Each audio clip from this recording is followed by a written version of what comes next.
Okay, so we're not even getting into like the first scene, and I don't want to interject too much on this because it's just a very sad scene. But I'd like to point out, we got this character sitting on top of this rock with all of these children huddled beneath him.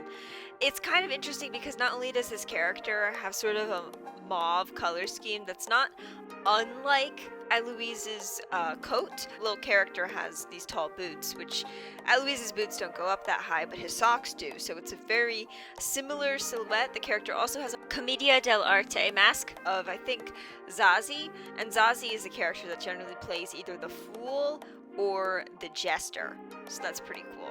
He's also surrounded by a bunch of blonde little angels, which, I'm not going to look too into that because there's really not very much depth except for the fact that, Eloise is kind of a little bit of a blonde angel. And there's also a moon over here, which, well, I'll start ranting about that when we get to that. So, This scene never fails to make me uncomfortable. It's a great opener, but also, I choose this. ugh. so now. This whole opening scene of, him deciding he's going to choose this, he's going to make this contract, it's a direct parallel to the way season 1 started with Ciel doing a similar thing. He was lying under that red blanket, there were feathers falling around him. The only difference is, when Ciel was doing it, Sebastian was like, no, maybe you shouldn't do this, think this through. And Ciel was like, no, I summoned you here for a reason, I want this. Whereas with Eloise, it's very telling about Eloise and Claude's dynamic, simply because Claude doesn't try to stop him, doesn't try to warn him. Claude is actually encouraging him, and we see this more in Eloise's backstory episode, where, he summons Claude, and Claude's like, well, why'd you summon me here? You need to make a wish. And Eloise is like, I don't have a wish. And Claude's like, well, once you have a wish, summon me again. Like, Claude, it's very, very obvious that Claude really, really just wants a contract. He's not trying to make a good contract, he's trying to make a contract, and he's not picky. He mentions that Eloise's soul is one of the few souls worth pursuing, but I don't know. I mean, souls are kind of weird in Black Butler, and also, is he really the special soul, or was he just available? Ugh, that was a disturbing rant. Anyway, this is the first time we see Eloise with his eyes. I want this! That's just an observation. Okay, just fair warning, I'm about to get really annoying about the intro.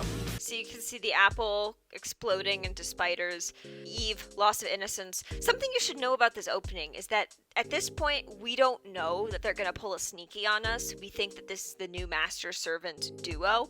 So this opening is trying very hard to be Monochrome Kiss, specifically the first version of Monochrome Kiss. It's just trying to do that. So from this opening, the opening is kind of like the commercial for the entire show. It shows a basic premise of the themes, the vibe, the characters, their relationship, some subtle foreshadowing. All of this stuff is essential for an anime opening. And now this is an opening for an anime that doesn't exist. Season 2 is never going to have an anime quite like this. Because, the first thing they do is they try and trick us.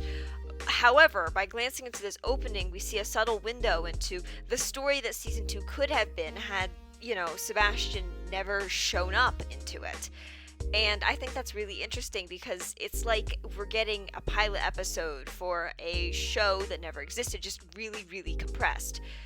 So already through the, exploding apple, we can kind of see almost a Catholic Christian symbolism, Eve and the apple.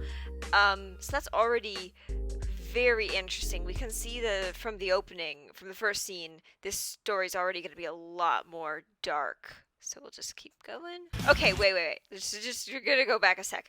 So when the actual opening, the real opening of Shiver plays, I'm going to turn on a light because it is getting dark. Oh my god, my light's broken. Okay, well, I guess I'll just sink into the darkness. Darkness. Just like Eloise. But the main opening for season 2 has feathers falling, and that is a similar theme that we saw in the ending of the Season 1 opening. Here's the thing. Season 1 had feathers falling because Season 1 had angels. It just thematically makes no sense. Whereas this opening, where instead of angel feathers falling, it's spider webs, it suddenly just is a lot more thematically relevant, and that's something that they completely missed in the first one. That being said, perhaps part of the reason they had feathers falling is because Sebastian is the fallen angel, so the feathers falling weren't so much Ash Angela as Sebastian's weird crow form, so having the feathers traded instead of the webs for, you know, the parts for Sebastian's more relevant. I guess that could work in that way, but also, I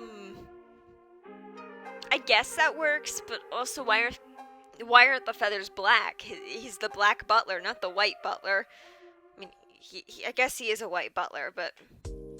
Okay, whenever we see, we're gonna see this a lot, but in every single, shot of the servants, you know, they'll have, like, one shot, they'll, like, have one or two shots of them looking really cool and dramatic, and then they'll have this shot with this sort of gold gradient on them. This is a direct homage to the way Monochrome Kiss likes to emphasize these little moments of Sebastian.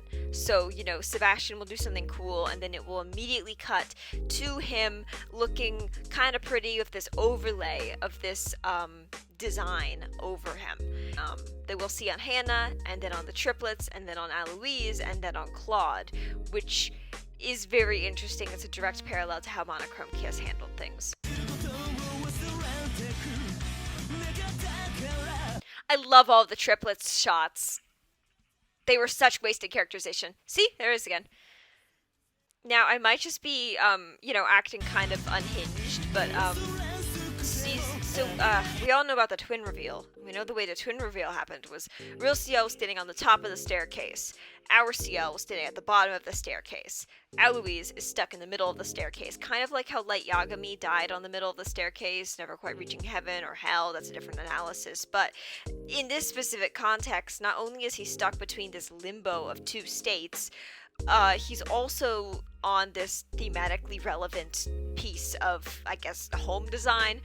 It's also interesting because not only is he halfway, but he's also in kind of the same position he was when he died. Like, the position he was in when he was leaning against that tree was he had one leg up and one leg out.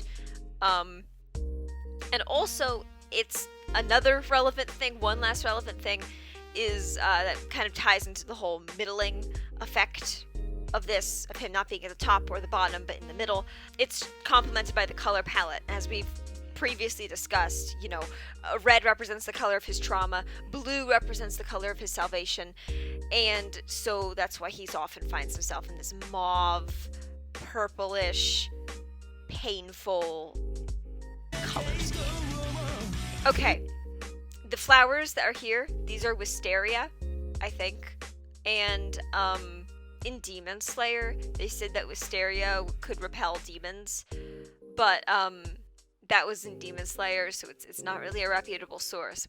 But I did look into it, and there seems to be a little bit of a mythological basis of that. Also, you know, light purple flowers. And also we see him wearing another kimono, which is different than the one that he was wearing when all the trauma stuff happened. Not only is this one a little bit more lilac, not only is he in a much more peaceful position, like he doesn't look like he's particularly scared or out of it, nothing that could hurt him is in the way right now, but he's still wearing that, and I don't know why he would wear that otherwise. This kind of alludes to a plot that there really never was, that being the strange sort of way Japanese culture keeps getting infused into season 2, I guess. I just want to say, when I was younger, I used to watch these, like, Game of Thrones anime versions, and there's this one frame in it where they show this clip with, like, I forget what the little twerp's name was. Maybe the inbred son, like, I think I don't remember what his name was, but like, you know, he's like a teenager, he's crazy, I think he's blonde, hurts people. And I think they made Alois Trancy his face claim, and they used this image, and I remember it because I was like 14. I had just been traumatized by season 2, and it was like a jump scare. Don't ask me why I was watching Game of Thrones anime editions, but I was doing that. Brief update, I found it and I am in tears.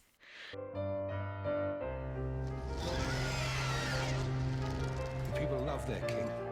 There he is with the Iron Throne. The smart kid, not knowing why they're losing. Me, who's been eating the pieces when they're not looking. I'm sorry. Okay, this part is especially relevant, because this is actually alluding to his death scene. When Alois dies, it's under a full moon, and Claude fucking kills him. Yeah, that's it. Also, it's kind of interesting that his eyes are always, the blue eyes are always emphasized. We saw that a little bit on Hannah. Like when we saw the triplets going back a little bit. It's gonna take us forever to get through this opening. But, when we saw her blue eyes are emphasized. When we saw the triplets, their red eyes were emphasized. And that makes sense because in the end, the triplets do end up betraying Hannah, and they're on Claude's side. So, I wonder if that's part of the reason why Alois did that for his Halloween costume. He had, like, little wings. Because that's what his coat of arms had. I'd like to imagine he did that. I like to imagine he's just like, oh, how fun. Also, if I may be a little bit unhinged about the coat of arms for a second, Trancy coat of arms says Dignitos Correcito. It basically means dignified correction, which makes sense considering they're the Queen's cleanup crew. The Phantom Hive coat of arms, however, says Potenta Regiri, which I think means total control. I don't speak Latin, but interesting. I love this shot. You can see here that, like, his vest when he was a kid was green. So, you know, if we go into the whole design theory, the fact that his vest is green, like, even underneath his conflicting purple, like, red, blue coat, you know, red representing trauma, blue representing salvation, all of that's over a green vest. It's kind of like showing that all this is happening over the same child, and it is way too dark now. Give me a second.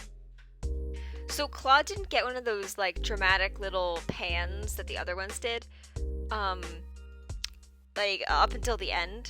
So, you know, when he finally gets his little Sebastian light, it's like this. It's very brief. It does look really cool, though. You see his gold eyes. Ugh, spiders in the tea. I hate that. Claude Butler. You know, okay, I'm gonna be annoying again. In the actual Japanese of this, it actually says Kuroshitsuji. It does not say Claude Butler. It says, Black Butler again. So the fact that it says Claude Butler is like an English pun, but if you were to, like, you know... Actually, I'm gonna look it up. Hang on. Give me a second. I might be lying to you. Black Butler episode... See? It says Claude Butler... And then the transcription is Kuro Shitsuji, which is this, which if you were to put it into Google, you would get...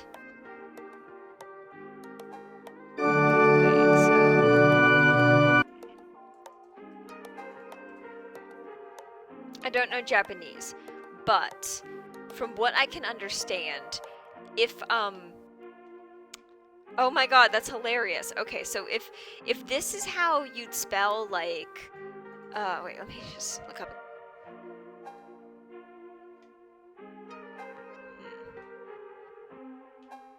So we can tell that, like, this part is Shitsuji, or Chuji, which is the Japanese part. Or not, the part that means butler. This means, black, and I guess we would also assume this means black, but I know in Japanese there are two different alphabets. One that's more like phonically spelling stuff out, and then the other one is like actual official words. So I'm gonna just see what... If you're a Japanese speaker, you can correct me, but this is actually really funny. So you know how there's the prim and proper way of spelling Kuroshitsuji, which is, you know, that symbol plus Shitsuji, and like the symbol's like the actual, symbol for Kuro. But then there's also the phonically spelled out version of Kuro, which I have heard is a little bit less formal. So that's what that's what they were using for this episode. So if the actual story was like Black Butler in like a fancy font, then this one would be Black Butler, but in like a less fancy font. So they're literally saying that Claude is a cheaper version than Sebastian in the Japanese. It's fun. It's really fun. I like that a lot. You definitely did not need that entire extended scene of me looking everything up, but who am I to deny you the childlike whimsy of discovery? They've got little dog symbols. That's cute. I mean, I know this is the gate that Eloise is, brought in through, but dogs. Here we are, Master. One of my friends who's like one of the biggest Claude fans out there, which really isn't saying much because not many people like him, but she went on this whole rant about how Claude alternates between referring to Eloise as Master and referring to him as Highness, and so that's interesting. Also, in this whole scene where we see Claude prepping the tea, we don't see Eloise drink it. We've never actually seen Eloise enjoy a cup of tea, except for that one part in, like, the opening, but even then, he, we don't see him drink the entire thing. He could have just dumped it into the bushes and then, licked the last few drops. We never see him enjoy tea. I like the little foot kick. He's impatient. I think it's kind of funny that Claude, instead of working his way, he was partway down the torso, and then Eloise knocked it off at the top. He didn't go back up from the middle. He went back from the top. I think I've run out of stuff to say about this show. So we can see Eloise kept the candlesticks and the gold plate, I guess, but he, whatever painting is there has been completely obliterated. The scene of him laughing, it's a little bit hard to tell exactly what's going through his head, but personally, I think it's there's this BL manga. I guess you could call it BL. There's this anime that came out in the 70s called Kaze Tekino Uta. That was when the manga came out. The actual anime was in 1989 or something. It's really good, but really disturbing. It's got a character that's very similar to Eloise in the sense that he's a hypersexual, blonde 14-year-old. I know that might sound a little sus, but Kaze is an extremely well-made story. Kaze Tekino Uta is what Season 2 fans like to pretend Season 2 is, which is funny because no one's really pretending anymore. But there's this iconic scene in Kaze where the character who's, a very Eloise core, his name's Gilbert, and there's a scene where he finally is left alone in his room, and I'll just let it play.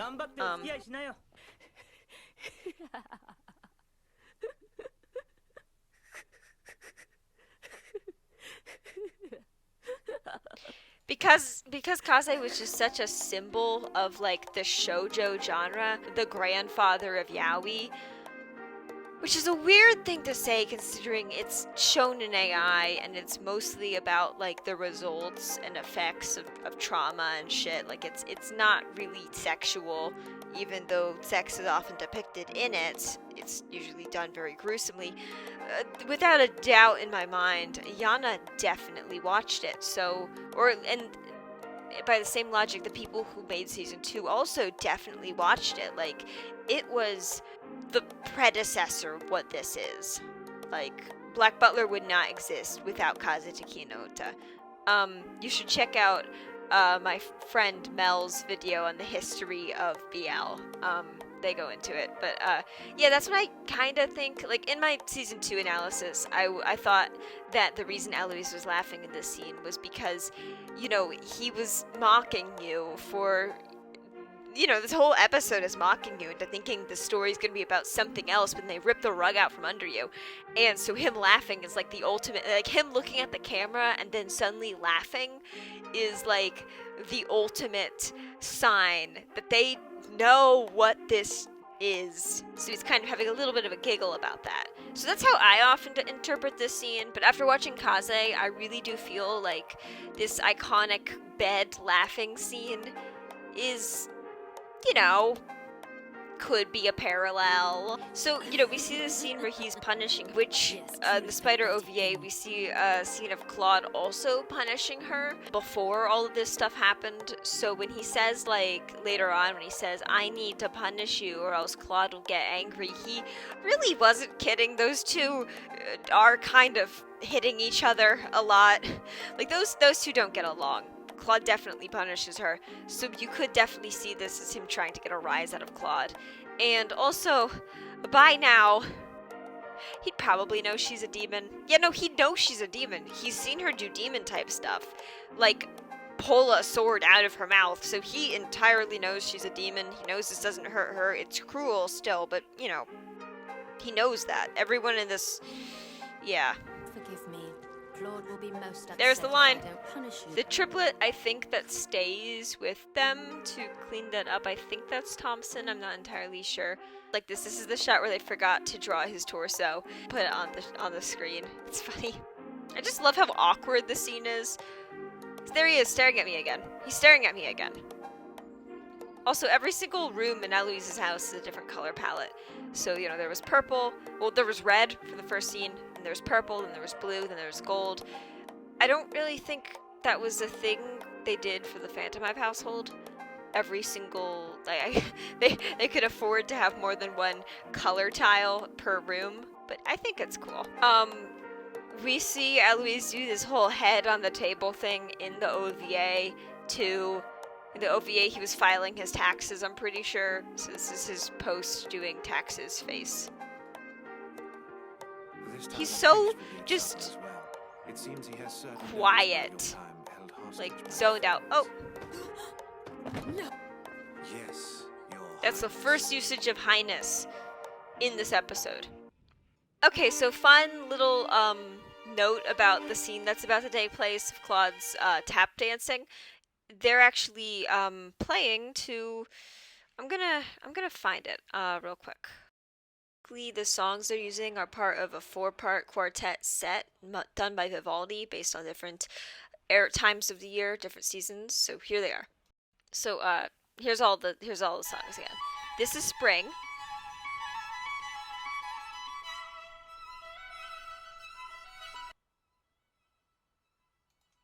This is autumn.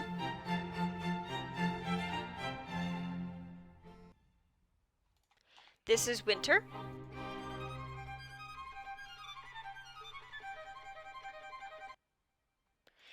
And then this is summer.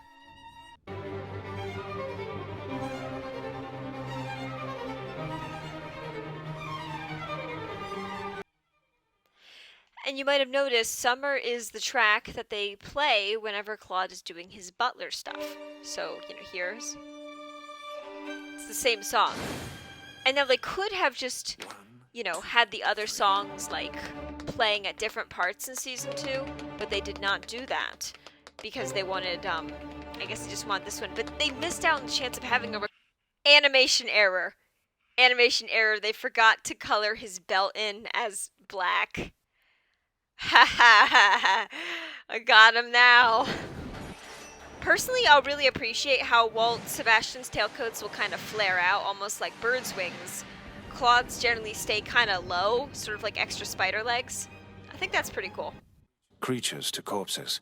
And in this case, I transform navy into golden. He just turned a gold room into red, but go off, King. That's what makes a trancy butler. As you say, that's my Claude. As long as I have you, I don't need those other useless Claudes. So, as long as I have you, I don't need those other useless Claudes. Claude, if you've ever seen Steven Universe, that's an insult. You know, calling someone a Claude is it's a way of saying they're useless. CLOD. You know, I've speculated, some of my friends have speculated that that might be where his name comes from, because, you know, it could either be like Claude, like, you know, claws, having claws, like the way they called this episode Claude Butler. Which makes sense. I mean, spiders' legs do kind of look a little bit like claws. They're not claws, but they're a little claw-ish. It's a threatening way of describing it. Or, you know, it could just be because, you know, it's a reference to, you know, a historical figure named Claude Faustus. But, the other option is that, it's another insult, so Aloise is calling him a Claude, you know, C-L-O-D, but it's Claude. So it could be an insult, depends how you read it, but I don't think they necessarily knew that, because it's a Japanese studio, and that's a fairly niche insult. But it's a little bit like the Aloise equivalent of Ciel naming Sebastian after his dog. So that's cool. One thing, I prefer my roses displayed like this.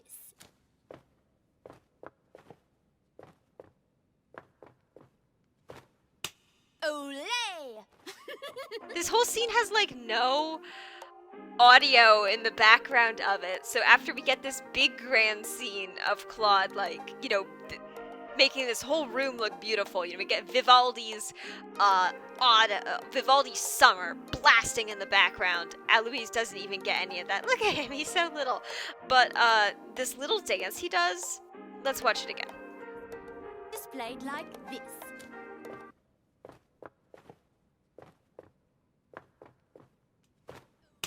Olay! So I'm not entirely sure what dance he is, but I am pretty sure, like I'd say 85% sure, that he is doing flamenco dancing.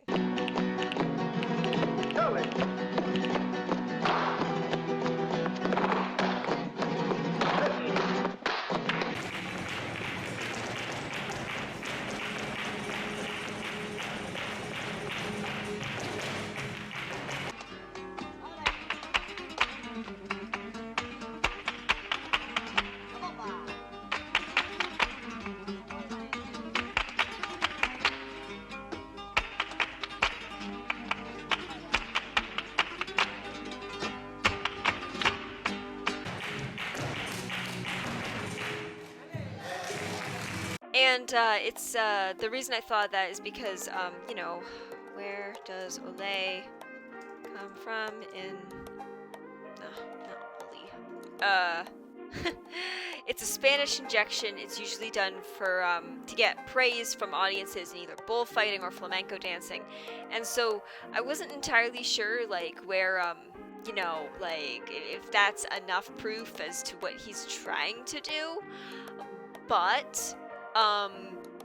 just in the fact that he's obviously not bull dancing, and the fact that, like, you know, it's a 10-second animation clip.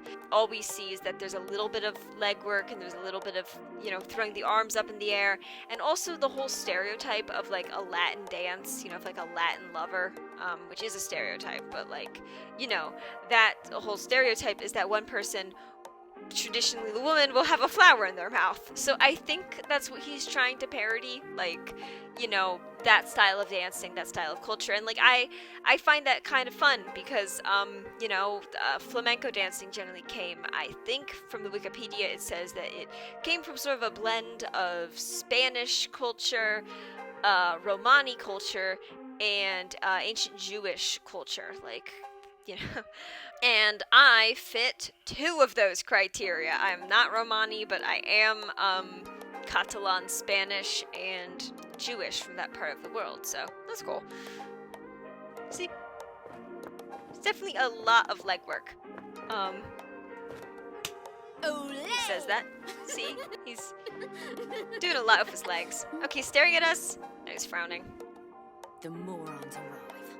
CGI horses! Look at them. I am Of course, it was the least I could do. I am happy to oblige. I owe dear Uncle Trancy a great deal, yes. So it says that, Trancy is his uncle, And because of the way Arnold is talking about him, it wouldn't seem that, like, the Viscount is, Arnold's nephew, so we'd have to assume that the Viscount is probably related to the family through Eloise's mother's side. Which, we'll see her briefly. She does look a little bit more like the Viscount than, Arnold or the former Earl. And the thing is, so if, if like, former Earl Trancey and Arnold are the Viscount's uncles, and the Viscount is,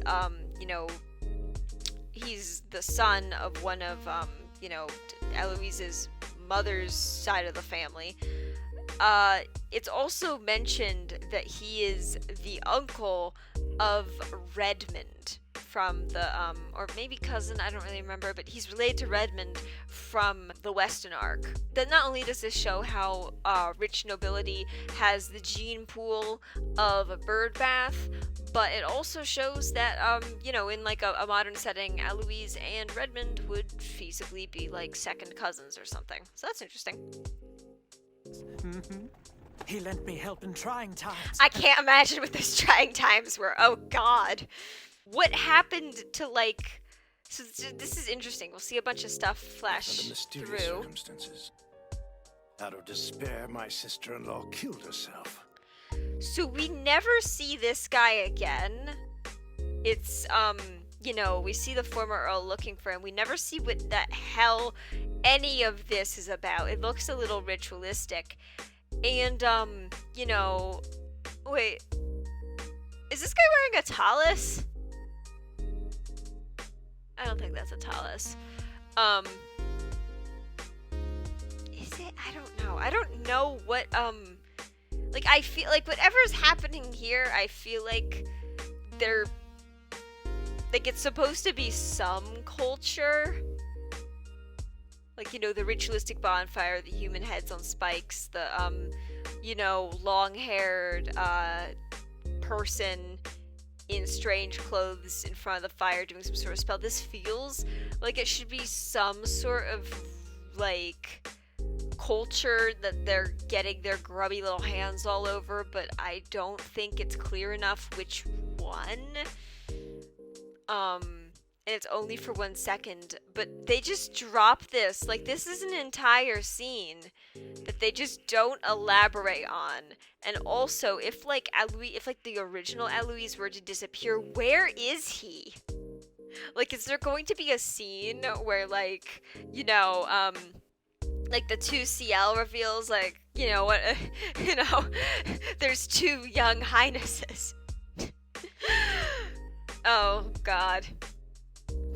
But I know your holy eyes will see the truth, Father. And you, Lord Druid, had close ties to the previous Earl. I don't like the idea of the Druid having close ties. I mean, it checks out, but ugh. Don't like that. His heels gave out. There's Claude.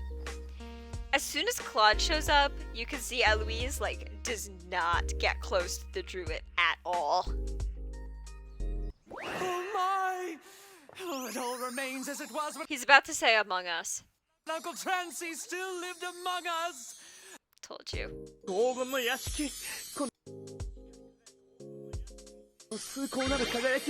Zipangu. Okay. Zipangu.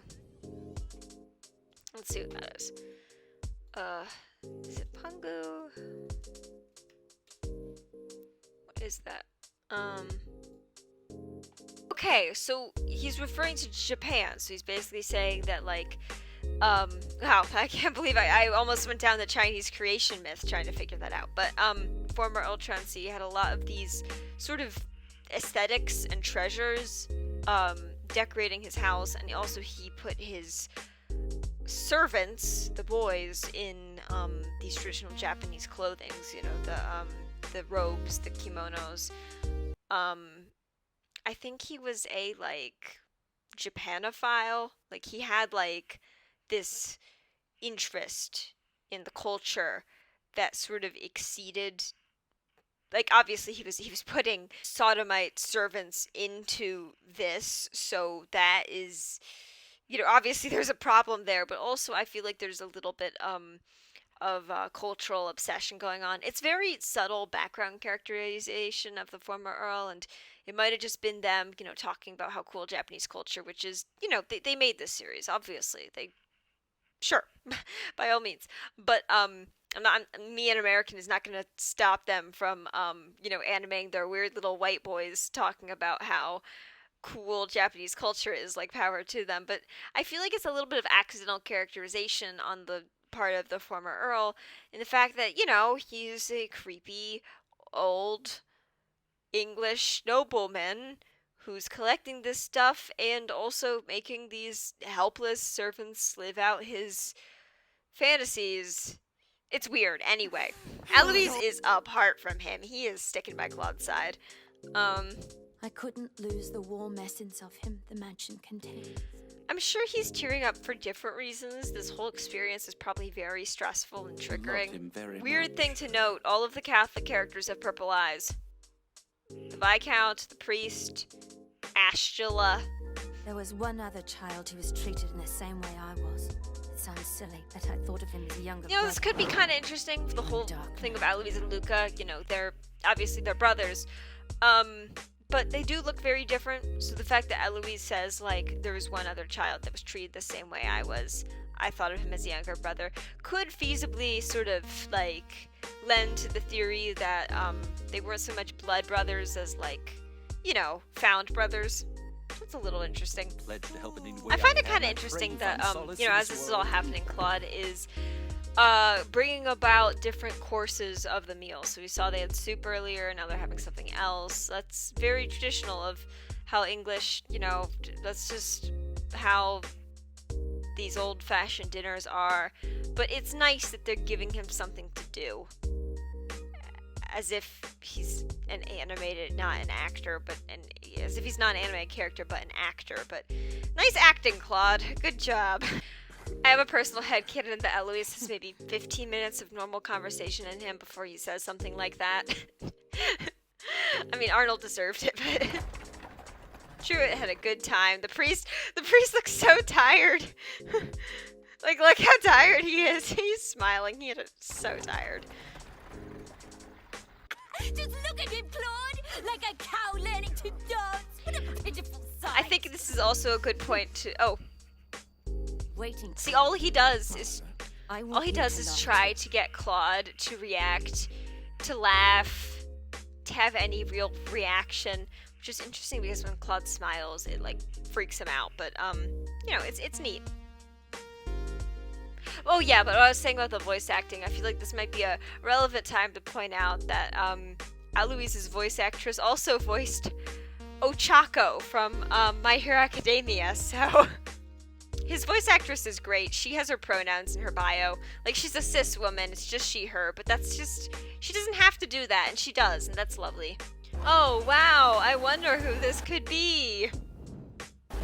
Okay, so we get the first little bit, which is, the first intermission. This is where the ad break would be. I'm pulling out my tarot cards, specifically because this is the card of judgment. I am not going to find the card of judgment in a reasonable amount of time. When I first got my girlfriend to, it's a different story. That's a personal story, but, let's just say the Lover's card was involved. There it is. Okay, Angel and a bunch of people reaching up to it, and also the Old England sign. And I think it's a little interesting that they have the angel be a little cherub that's crying down to this woman, because, we saw those cherubs in the beginning. As for the actual meaning of the card, I do not memorize my cards. I bought them simply for the aesthetic. You're welcome to despise me for that. Okay, Judgment. A wake-up call signaling the awareness that the pattern has changed. That is interesting, because this shows the exact moment that the season ceases being about Eloise and starts being about Ciel and Sebastian. So it is theoretically a judgment. The moment that stuff changes. It's also interesting because, between every intermission, in the first season, they would have, the chess symbolism with Ciel and Sebastian, or they just have the two of them together. They'd have a little jingle to go with it. Whereas if this uses, instead of chess symbolism, they're using tarot card symbolism. But they also tried to use chess symbolism because, they had that scene of Alois licking the chess pieces. And, there's a lot of official art that's them trying very much to push the chess theme. But, I wish they had just either leaned entirely into the tarot cards, because as we'll find out, tarot cards do kind of play an implicit role in this. It's like, if Ciel and Sebastian are chess, then Alois and Claude are tarot cards. That's cool. Why didn't they do more of that? Claude knows what he's doing. This whole scene reads a lot better if just they know who each other is. Aw, he was hiding behind him. That's cute. Look at you! You're so filthy! You look just like a drowned rat. But still, you do smell rather nice. This is the second instance of Alois sniffing people. They changed the roses. Oh, and the entire home decor. They wasted absolutely no time, getting Arnold to leave. He left, it's 20 minutes since he's gone. The entire decor is completely changed. Good job, Claude. Nice hustle. His coat at the dining table I would think have such Alois delicate enjoyed sensibilities. watching You flatter me. Claude get, frustrated about that. Because that's what he lives for, He lives for, irritating that guy. No, he lives for trying to get a reaction out. So this is already shaping up to be very interesting for him. May I ask why you wear a bandage over your eye? I think it's interesting. They don't say this in the sub, but in the dub they do mention. And it's the fact that he doesn't say, what happened to your eye? He says, why do you wear a bandage over your eye? So if we go under the assumption that he already knows she's a demon, it's more along the lines of you can heal that immediately, why are you keeping it? Which is interesting. Also, one of my friends who's got darker skin mentioned liking the fact that her nails were paler, so it's a win. I kind of love Hannah, how whenever doing in with here? Claude and Oh, wow. Sebastian, their tailcoats are sort of Hannah. tail-like. When they move around, it's a little creature-ish, and devils have tails. Whereas with her, she doesn't have a tailcoat, but she does have that long braid that does sort of thrash around just a little bit. We saw that a little bit right here. I'm impressed that you can still work. Hannah, It's a little bit like she's also got, one of those arrow-pointed tails that demons have. So it's very interesting. So, one of my friends pointed out he's kind of sniffing the trunk. We've already seen twice that he sort of relies on his nose. So there's the implication he might have already known that Ciel was in here, which is an implication that I personally think makes this whole scene read a lot better, which is Alois and Claude knew that Sebastian was coming to get Ciel. What they're gonna do is they're gonna find Ciel's ring, which contains his soul, in this little box, this little tea box, in a shelf down at the bottom of, wherever. They're gonna find that, and they're gonna, that's what Sebastian's gonna find. He's gonna find Ciel's soul in this little ring at the bottom of the Trancy Manor in the basement, and he's going to use that ring to basically put Ciel's soul, which was stolen, he's gonna use it to put it back in his body. Now, what Alois and Claude want to do is they want to break his contract. What they managed to do is they delayed the contract because they stole the soul before the contract could be completed. What they want to do is delay the contract and eventually break it. So they already knew that Sebastian was going to come in and try and take the soul. They did not know if he was going to actually bring Ciel's body with him. So what I'm getting at is this whole scene reads a lot better if we know that that's the intention. They already know who he is and what he wants, and so Alois coming in is him sort of trying to play dumb, trying to lure Sebastian into a position where Claude can strike at him. So if we were going into this with the whole thought that Alois and Claude are our perspectives, and there are protagonists, then we should assume that this is another one of those. There are Ciel and Sebastian. They're the ones that are in control of the situation, and this is all part of their plan. What they don't know is as soon as Sebastian walked in, it ceased being their show and started being his show because he's a little greedy bastard. Doesn't like kids. He's so tall. He has to hunch down. That's it. So the box seems to glow on its own. That's because it's got a soul in it. For one thing, the design on the box, you can see a tear going down an eye. That would be the same eye that Ciel's contract's on. We also see this same lady, the one with the long brown hair, which is the same lady that we saw on the little judgment card. So she's kind of like, she isn't a character, obviously, but she's kind of a symbol. And it also says Her Majesty the Queen of Crescent Moon. That's a little bit garbled, but it is interesting because there's a lot of moon symbolism just in the season alone. The OCT that played was a slightly chipped full moon, and that's widely considered his OCT. It's his song. It plays whenever he's having a quiet, introspective moment. Also, he was murdered under a full moon. Claude appears beyond a full moon. Hell, even in that painting, there was a full moon hovering in the corner. So, yeah. New moon drop. Sun and moon coated in the worst possible way. People say that tea leaves plucked at the full moon give off a clear, sweet smell. These are the opposite, however. Having been plucked at the new moon, their indistinct aroma can bring a mind to total, bottomless darkness. It has another name. It is called the soul's temperature. That was too pretentious for even me to understand. Leave your thoughts in the comments below. Oh, No need to get prickly. I promise I'll show it to you. But one thing first. that's The right. way his dialogue was kind of structured in this scene really does give the impression that he was buying time for Claude to show up down here. There he is.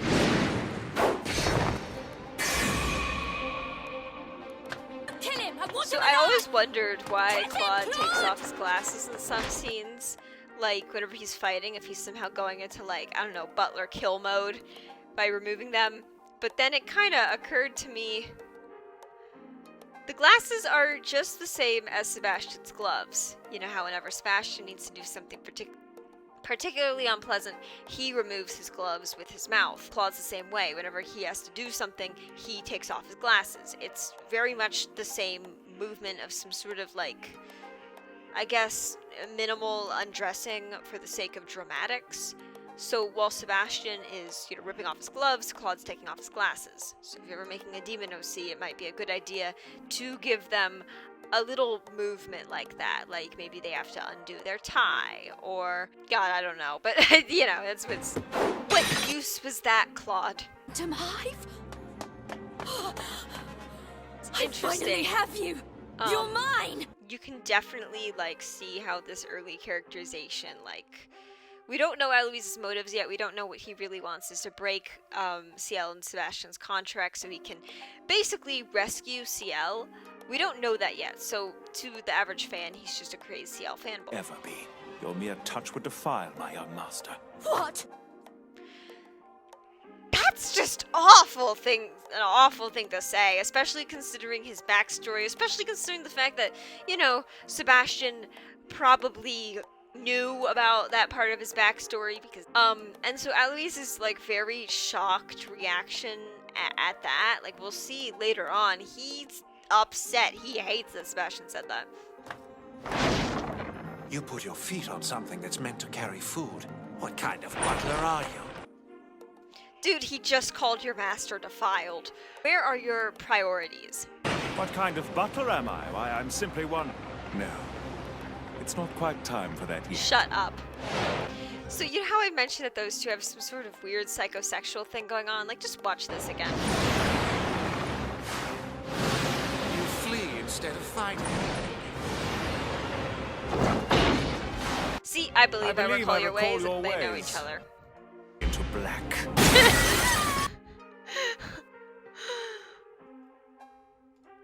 It seems I shall have to transform Golden into black. Get obliterated, loser. So, another interesting thing that they often do whenever Claude and Aloise are interacting with each other is they often put Aloise on his knees. Like, he's always, or they always often put Aloise, like, on the floor. Like, it's an inverse of the way Ciel and Sebastian often posed, with Sebastian standing and, with Ciel standing and Sebastian kneeling.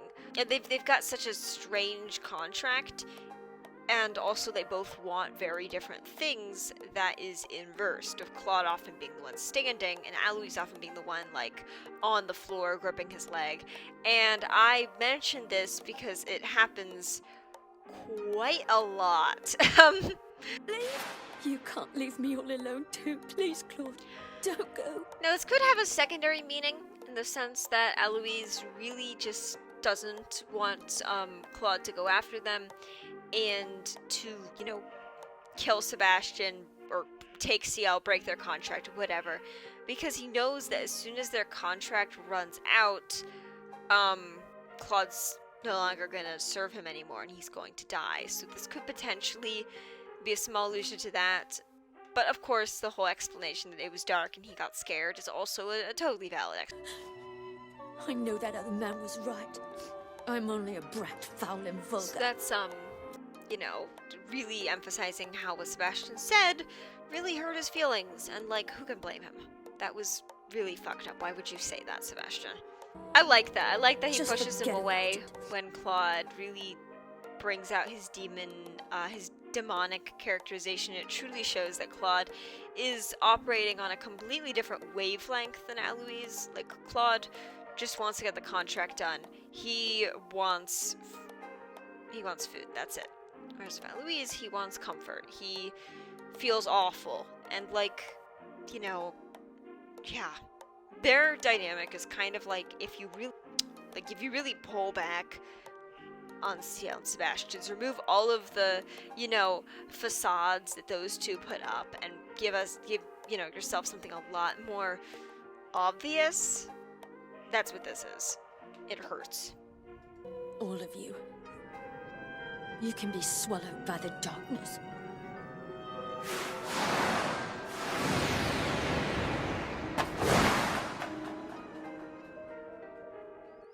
Once again, we get one final note about the darkness, but he talks about how he is trapped in the darkness.